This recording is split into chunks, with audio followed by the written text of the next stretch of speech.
total. At FAFSA, tickets are limited due to social distancing requirements. The Pride and Joy of Chisholm Trail hope to see you there. Heads up, seniors, senior prom ticket prices are up this week. You do not want to miss this amazing night of music, food, and fun as seniors participate in senior traditions such as senior prom. Prom tickets are available in room 401, first period through all three lunches, or online at CTHS senior page. This week, prom tickets increased to $100 each, so make sure you buy your ticket this week. This is the last week to purchase. Hi, this is Anna. This is Miranda. This is Sam. Have a marvelous Monday. Marvelous Monday indeed. All right, today we are going to get into Unit 3 and 4 of our curriculum review. Again, we're doing this big review, getting ready for the AP test on May the 10th. For those of you that are taking the test, obviously it's really important. You pay attention, you do your best. This is the sort of stuff you're going to be tested over. But even those of you that aren't taking the test, it's kind of like your semester exam review too, plus there's going to be at least a few grades that are tied to this. Luckily, we're going to change some stuff from how we did it last week that I think is going to give everybody a little bit more freedom. That way, if you're not taking the test, yeah, there's still some stuff you got to do concerning this, but there's going to be some other opportunities also for you to hopefully, and everybody to hopefully kind of improve their grade a little bit. But before I go to the changes, let's talk about what's coming up this week. First and foremost, and I haven't opened it up yet, but I'm going to open it up here in just a minute. We do have one final AP Classroom quiz. AP Classroom, Unit 9 Personal Progress Check. It's over globalization. I got to look over the number of questions. I want to say it's 24 questions again. It may be a little bit more, maybe a little bit less, but same deal as always. If you can complete this in the time limit, I will give you half a point for every question you get correct. This is going to be open up here in just a minute. It is going to close Thursday night at 11:45 p.m. So I want to say there's maybe a max of 12, 13 points you could get. Again, it's something. It can't hurt you. It can only help you. So if your grade is not where you would like it, or you don't think your grade is going to be where you'd like it, or you just want to be safe, highly encourage you to do that. On Thursday also, and I know, quick turnaround, we just had one of these Friday, we're going to go ahead and do notebook check number 2. Just go ahead and get it out of the way. Last notebook check of the year, and it should be a pretty easy one. Like I said last week, for each unit that we're reviewing, I need some notes, okay? For Unit 1 and 2 last week, pretty much anything you wrote down is fine. Moving forward, it is going to be a little bit more requirements, I guess you could say, but still not going to be very much at all. If you were diligent, throughout the rest of the week leading up to Thursday, there's no reason every single one of you shouldn't have your notebook check done by then. When you get that notebook check on Thursday, it's a daily grade. We'll average together with the one from Friday. Hopefully you turned it in if you didn't get it in. But we'll average those together. That'll be your third test grade of the 6 weeks. And really that means we don't absolutely have to have any more test grades, which, I don't know, it's kind of cool. It's kind of cool to get most of our stuff done early. That way the rest of the year we can focus on reviewing and kind of take it easy. Also focus on just getting everybody's grades where they need to be. Lots of extra credit coming up. I'll tell you more about that here in a minute. Finally, on Friday, you guys are going to have a little quiz. Okay, it's a periodization quiz. I'm still writing it, so I can't tell you the exact number of questions. It's probably going to be between 50 and 100, so don't let your mind explode. This is really easy. Periodization. Periodization is just the idea of, hey, I may not know everything about the time period, say 1450 to 1750, but I know some of the key events that fit into that. I know some of the key groups that fit there. So this quiz, basically all it is, there's going to be a statement, okay? Christopher Columbus, sails to the Americas. All right, well, you probably know that's 1492. Your answer choices will all be time periods, okay? Our time periods. 1200 to 1450, that'll always be A. 1450 to 1750, that'll be B. 1750 to 1900 will be C. And then 1900 a day will be, obviously, D. All you got to do is pick the correct time period. It's going to be open note. It's going to be open book. I'm debating whether or not I'm going to put a time limit. I probably won't, or if I do, it's going to be really extensive. But this is something that not only is a really easy daily grade for you, but it's also something that could kind of help you test, hey, do I know my time periods? Do I know what's happening when? So easy daily grade, but just to sweeten the pot, just because I'm trying to help people out this 6 weeks. If you submit it, completed, and on time, I'm going to give you an extra 10 points on test grade just for that. Again, I'm trying to help you guys out. So take advantage of it. So those are the grades coming up this week. Again, 2 extra credit opportunities. There's going to be a few more coming. So just kind of keep that in mind. Let's look, and you're going to have to access both these today. Go ahead and open up the Unit 3 and 4 curriculum guide and the PowerPoint. Now, the PowerPoint, depending on, your computer speed, whatever, may take forever to load. You may have to download it. But let me kind of explain what we're doing. It's going to be a little bit different than what we did last week. Because last week, man, by the end of the day, I could barely talk, and I'm trying to cover so much, and my voice was getting raw, and frankly, a lot of people were starting to zone out. So I think doing it this way, I'll still hit up a lot of the high notes, but it's really kind of putting a lot of it on you. For those of you taking the AP test, this is your opportunity to breeze by the stuff that you know, really pinpoint the stuff you don't know, the things you need to study. For those of you not taking the AP test, this is something you could get done pretty easily, not have to sweat too much, not have to listen to me talk the whole time, but also, hopefully get your notes done for a really easy notebook check. So here's how it's going to be pretty much every day: today, tomorrow, Wednesday, and Thursday. Each day, we're going to do at least 2 time periods, or not time periods, 2 units, okay, 1 time period. Today, for instance, we're doing Unit 3, land-based empires, Unit 4, transoceanic interconnections. It's all 1450 to 1750. I will start off introducing the unit, okay? I'll give you the overview. We'll go over some of the key events. I'll go over the trends, all right? Once I've done that, it's then on you to read through the curriculum guide for that unit. While you're reading the curriculum guide, I also want you looking at the maps and stuff in this PowerPoint, kind of looking back and forth. I think you'll see the connections. And I want you to go to the Fiveable website, click the link here, go down to that particular unit, like Unit 3, click here. And again, as you're reading the curriculum guide over Unit 3.1 and looking at the maps over 3.1, go ahead and click here and get a little bit more information. Now, this is really just reading. It's not much, okay? This is about all you're going to get for each topic. That shouldn't take you more than a minute or 2 to glance over. As you do those things, as you're looking through the curriculum guide and you're looking over the PowerPoint and you're, doing all that, I want you to jot down a few notes. Now, it does not have to be a lot, okay? We're going to say a minimum of 5 bullet points. All right, so a little bit more of a requirement than last week, but still 5 bullet points out of a whole unit is not that much. Now, 5 bullet points is the minimum, all right? And try to focus on things like, I don't know that. I probably need to study on that more. 5 bullet points doesn't have to be more than a few words, but these, again, hopefully will drive your study. Hopefully, if you see something like, I have no idea, we never talked about that, you can come talk to me and ask questions. And if it's something I don't know, we can look it up together, okay? But 5 things. 5 things is not that bad. Now, if you're taking the AP test, it may be more than 5 things. I'd probably encourage it to be more than that. But still, the object's the same. Take down some notes, jot down some things that you feel you need to study. If it's something you read and like, I already know all about that, don't write it down. You already know about that. You want to study on the things that historically you've studied with, or struggled with, I should say. So that's kind of how it's going to be up through Thursday, okay? Me giving introductions to each unit, answer questions if you got them. I'll show you the resources.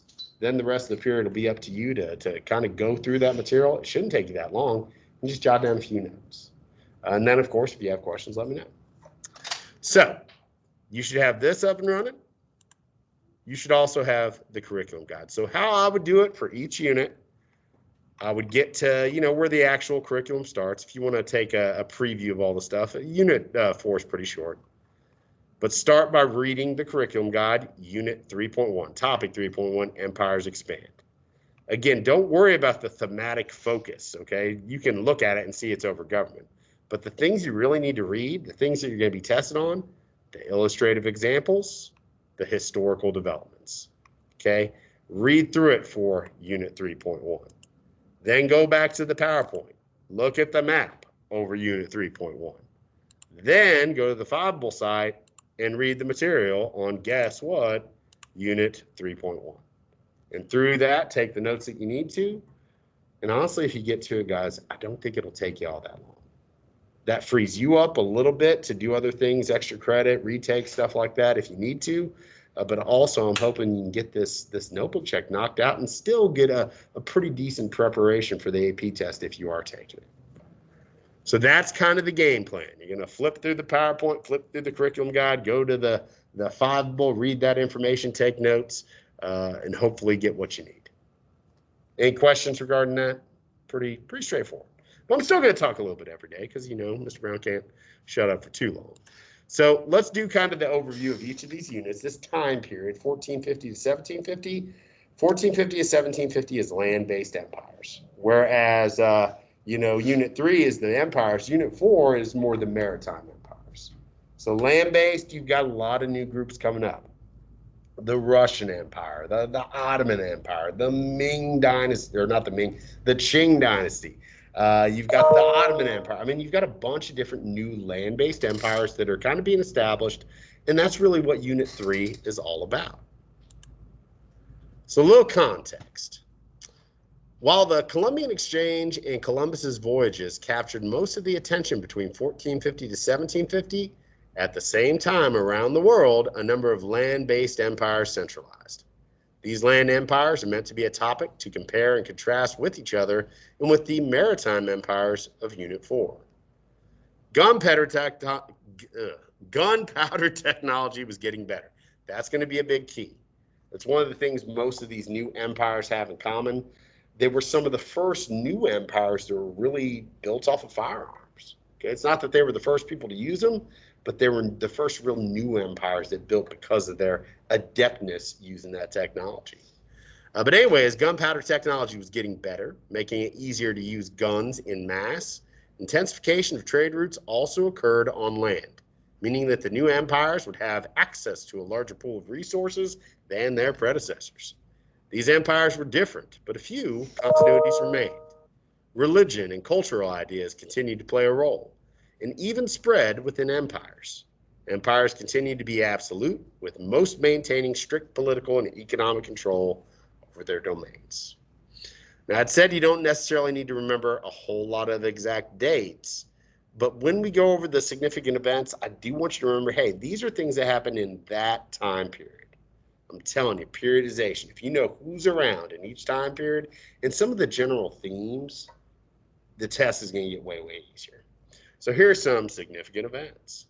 1453, the Ottoman conquest of Constantinople. This is really when the Ottoman Empire is really rising up to be a dominant power.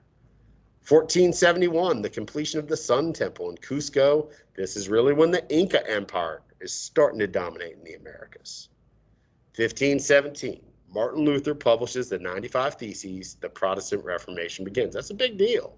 You know, before 1517 in the West, you had Catholicism is really the only version of Christianity. In Eastern Europe, you still had Eastern Orthodoxy. But up to this point in history, that's really it as far as branches of the Christian faith.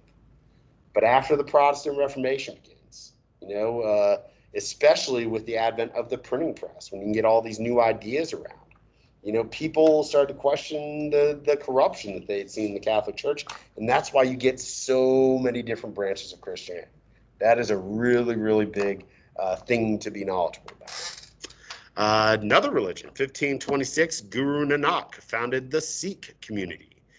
Remember, in India, you had a lot of Muslims. You had an awful lot of Hinduism. This is the first faith to really try to blend the two successfully. It's a great example of syncretism. 1600, the Tokugawa shogunate unifies Japan. 1644, the Qing dynasty is founded, also known as the Manchu. They do use those names interchangeably, in part to try to confuse you. 1682, the Palace of Versailles was completed in France. A lot of times, throughout history, rulers, they build these big palaces. They build monumental architecture to try to kind of legitimize their authority. And also, it's a display of wealth, a display of power. And finally, 1707, the death of the Emperor Aurangzeb. That's really the beginning of the downhill slide of the Mughal Empire. A little bit later in that century, the British start showing up. And from then all the way and through the mid to late 1800s, the British are slowly but surely taking over India, and the Mughal are starting to go downhill and go away forever. Major trends between 1450 and 1750, especially with these empires. New military weapons make wars more decisive. Again, a lot of times these empires are called the gunpowder empires. There's an increase in the size and number of empires in general. Each comes up with their own administration systems, ways to staff their government. Weird stuff like the Ottoman Devshirme, where they took Eastern European Christian boys and indoctrinated them into Islam and then trained them for positions in their government. Again, some of those real specific ways that these empires govern themselves and kind of organize themselves, that is something that's going to come up again. At the same time period, you got the collapse of nomadic empires like the Mongol Empire, kind of leaving a power vacuum for a lot of these new groups like the Russians or the Qing or the Mughals or whoever to really go in there and fill that void. You see the continued spread of major religions associated with empires, and you see the utilization of religious ideas to solidify rule. Again, this first one's a big one. Rulers continue to use religious ideas to justify their rule. That's something we see throughout history. In Europe at the time, a good example is divine right. A lot of kings claim that they were chosen by God, and if God put them on the throne, well, their decisions are kind of like God's decisions. So from here, okay, you're going to go over these different topics, look over the maps over each topic, look in the curriculum guide over each topic, and then for a little bit more depth and clarity, go to the Fogpool website. Again, I think if you use all three in conjunction with each other, you're going to get a good view, a good review of a lot of the stuff that we've talked about. And then finally, just look over the vocab, okay? These are things that I pulled out of each unit that I feel are some of the most fundamental vocabulary terms to understand. Again, I'm not saying you got to define them all or anything, but if there's something on here you don't know what it is, I would look that up. So here's some examples. Devshirme, the Janissary, Sharia, Samurai, Zemindar, tax farming, divine right, Sikhism, serfdom, Tsar, Shah, Boyar, Daimyo, Taj Mahal, tribute, that comes up so often, Protestant Reformation, the Scientific Revolution, and Sikhism. So that is Unit 3, the land-based empires. Let's look at the same time period, transoceanic interconnections, same time period, 1450 to 1750. Before 1450, regional trade was all the rage as the Silk Roads, Indian Ocean network, and trans-Saharan routes exploded with more merchants and goods flowing than ever. By 1450, Europeans were set on finding a faster route to Asia. Relying on overland trade was too slow, and you couldn't bring all that many goods back with you on a camel's back. Maritime trade would prove to be far more economically efficient. But as of yet, the fastest way to Asia was through the Mediterranean, which was monopolized by the Byzantines, later the Ottomans, people like the Venetians. Was there a faster route going to the west? I don't know, maybe. Was there a way to get to Asia directly without having to deal with these people? I don't know, maybe. Those are the sort of questions that really spawn the age of exploration, and really the effects of that, that's what this little unit's all about. So some significant events, okay, to associate with this broad time period. 1492, Columbus sailed the ocean blue.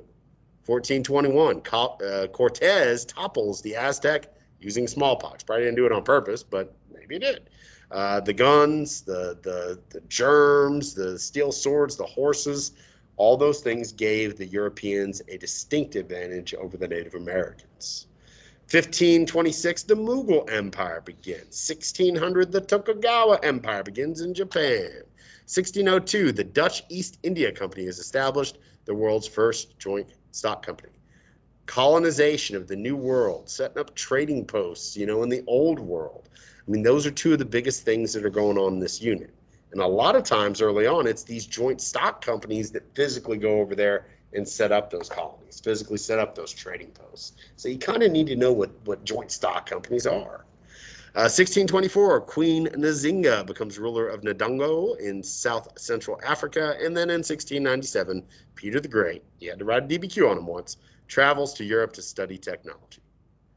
So what are some of the main trends? Well, new technology leads to more exploration, leads to the Columbian Exchange. And a lot of this unit does tie back to the Columbian Exchange, that huge era of diffusion of everything between old world and new. So the effects, you get new foodstuffs, a lot more available nutritious food, especially in the old world. Populations rise. In the Americas, the natives are decimated by disease and warfare. But even eventually, the population rises in the Americas, especially as more and more people are coming to the New World. When people move, they spread everything. They spread their beliefs. Syncretism. I mean, Christianity, comes to the New World, the gold, the God, the glory. I mean, God is a big part of it. People are coming, they're trying to spread Christianity, but remember their specific version of Christianity. Maybe they're Protestants, maybe they're Catholics, maybe they're whatever. But when religions move from place to place, they do change. They combine with local beliefs. That's what syncretism is all about. Vodun or voodoo is an excellent example of syncretism. Integration of the West, trade becomes actually global for the first time. And what happens is, you still got all those land-based empires, but these European countries, they establish maritime empires around the world, make a lot of money. That's really when Europe becomes on the rise. They establish new trading posts, new powerful cities. They got colonies in the Americas, and mercantilism, later capitalism, become predominant economic policy. This new global economy had long-lasting effects. European middle class gained wealth. They could invest in new businesses. A little bit towards the end of this time period, you've got industrialization. More money in circulation, especially as silver, helps kind of tie together the global economy. Excuse me, you do get massive inflation. Prosperity, some of these people in Europe and elsewhere, they're making more money. They can continue to sponsor art and education and architecture. Slave trade, unfortunately, that's a big part of this. It intensified, especially in the New World. I mean, slavery in general and various forms of coerced labor really thrived because, people saw that as a way to make more money, even though they were clearly doing terrible things in the process. And in the New World, at least, really for the first time, you saw a social class system based on race and ethnicity, the casta system, for instance. These are some of the big things going on. So same sort of deal. It'll start off kind of with an overview. Be familiar with who's around, who's doing what. Then each little topic, I'll have some pictures. Some of them are the same, some of them are different. But if you read the curriculum guide and you go through the little topic on Fiveable, I think then comparing it to what we have in these various pictures, I think it's really going to help. There's a decent amount here. And then I'll always close out with some vocab, some things to know. The Caravel, cartography, Latin sales, Northwest Passage, Trading Post Empire, Conquistador, Columbian Exchange, smallpox, maritime colonialism, Tokugawa shogunate, African diaspora, triangular trade, chattel slavery, Mita, indentured servitude, encomienda, hacienda, joint stock company, mercantilism, casta system, and of course, syncretism. So again, back to the beginning, your job for the rest of class, just read through the curriculum guide. Like I said, the historical developments and the illustrative examples, just glance them over. Then look over the maps, and as you're doing that, go to the Fiveable site here, go to that unit, go to that topic, and just look it over. Give it a good once over. Again, I'm only asking for 5 bullet points over each unit, not topic, each unit. But if you're taking the AP exam, you probably should do more. This is going to kind of be the ebb and flow for most of the rest of the week. I'll talk a little bit, but it's just, to me, especially concerned, not everybody's taking the AP exam, but also, those of you taking it, I think that you want to be able to focus more on the things that you need to focus on. I think this is going to allow us to get through the material a little bit more efficiently. And also, if you finish early, you got time to work on extra credit. If you want to do the test retake, if you're already contacting me, great. If you haven't, you can email me. That'll be open here in just a minute all the way through Thursday. Basically, depending on your time management, you could get done early and you could do some other things in class that could help you out. Just remember Thursday, we do got our second notebook check. It should be an easy one. And then Friday, we're going to do that periodization quiz. Are there any questions? I probably won't talk as much tomorrow, so I think it's going to move a little bit smoother. All right. If you need anything, let me know. If you come across the material and based on what you're seeing and based on the Fiveable site, you still got questions, please let me know. I am certainly here to help. Other than that, good luck.